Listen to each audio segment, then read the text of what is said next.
विद्यार्थियों, हम प्रत्यय के विषय में अध्ययन कर रहे हैं। विगत कक्षाओं में हमने प्रत्यय के सामान्य परिचय और कुछ प्रत्ययों के विषय में जाना है। अब आज की कक्षा में विद्यार्थियों हम क्षत्रिय और शानच प्रत्यय के विषय में जानेंगे। तो देखिए विद्यार्थियों, सर्वप्रथम क्या है? क्षत्रिय एवं शानच प्रत्यय।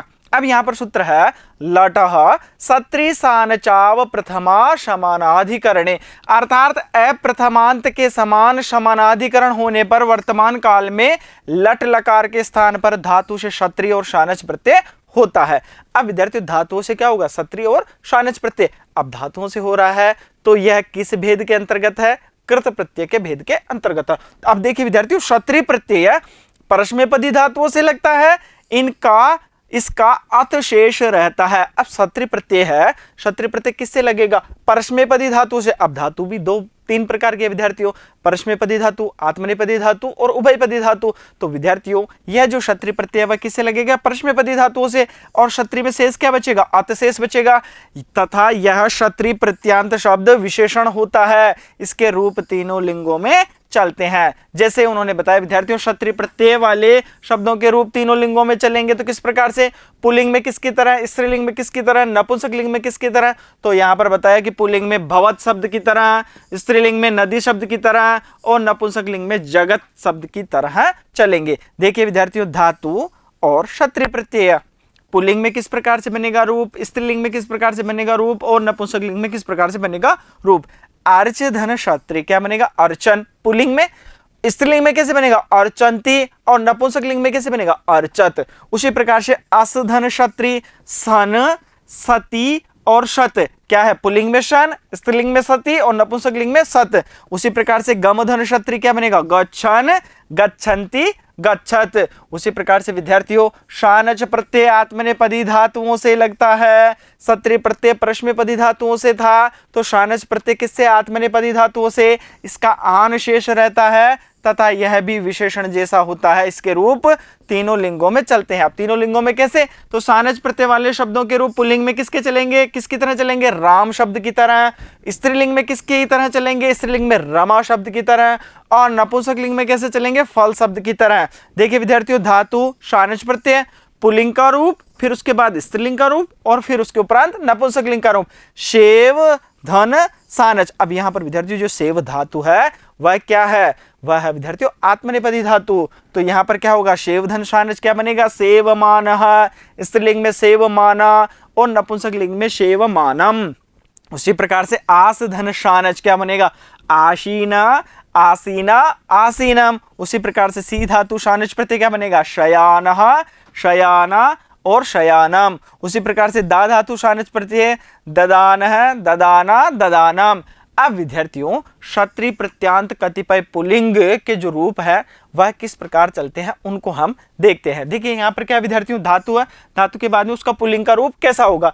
अध धातु अदन, आप धातु आपनुवन, इश धातु इच्छन, कुप धातु कुप्यन, कृष धातु कर्षण, क्रंद धातु क्रंदन, क्रुध धातु क्रुध्यन, क्षिप धातु क्षिपन, चल धातु चलन, ची धातु चिन्वन, जप धातु जपन, जी धातु जयन, जीव धातु जीवन, त्यज धातु त्यजन, दंड धातु दंडयन, दुह धातु दुहन। उसी प्रकार से खन धातु खनन, खाद धातु खादन, गर्ज धातु गर्जन, गई धातु गायन, पत धातु पतन, पा धातु पिबन, पाल धातु पालयन, पूज धातु पूजयन, पृच्छ धातु पृच्छन। उसी प्रकार से दृश्य धातु पश्यन क्या बनेगा विद्यार्थियों? पश्यन। उसी प्रकार से धाव धातु धावन, नम धातु नमन, नश धातु नश्यन, निंद धातु निंदन, नृत धातु नृत्यन, पठ धातु पठन, शप धातु शपन, श्रु धातु श्रणवन। उसी प्रकार से भक्ष धातु भक्षयन, मिल धातु मिलन, रक्ष धातु रक्षण, रुद धातु रुदन, लिख धातु लिखन, वद का होगा वदन। उसी प्रकार से वश धातु का वशन, वह धातु का वहन, शिच धातु का सिंचन, सृज धातु का सृजन, स्तु धातु का स्तुवन, स्था धातु का तिष्ठन, स्पृश धातु का स्पृशन, स्मृ धातु का स्मरण और स्वप धातु का स्वपन और हन धातु का बनेगा विद्यार्थियों घ्नन। यहां पर देखो परिवर्तन है, क्या बना है?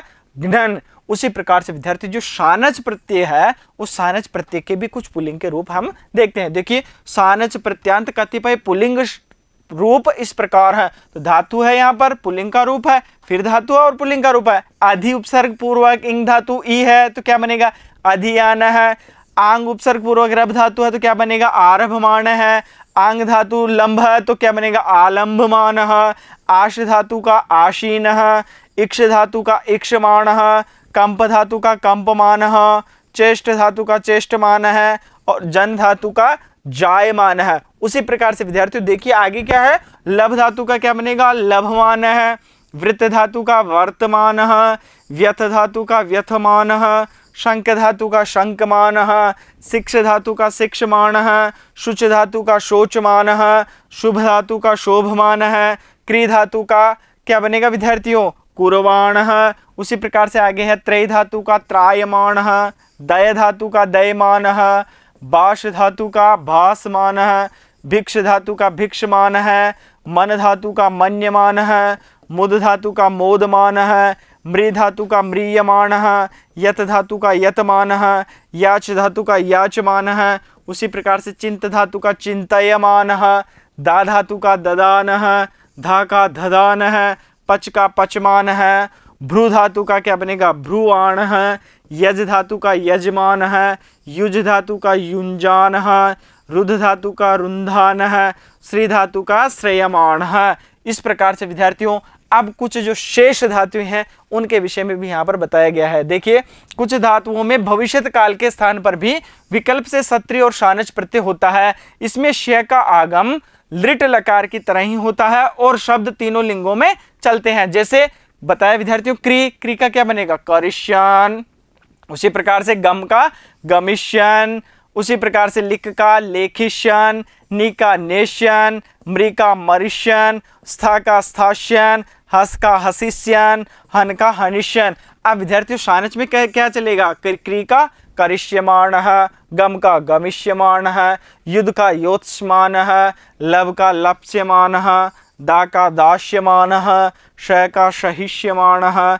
जन का जनिष्यमान है। छिद का छेद्यमान है। इस प्रकार से विद्यार्थियों जो क्षत्रि और शानच प्रत्यय हैं उनके जो पद हैं किस प्रकार से बनते हैं उनको हमने जाना है। अब विद्यार्थियों हम अगले प्रत्यय के साथ मिलते हैं अगले वीडियो में। तब तक के लिए धन्यवाद।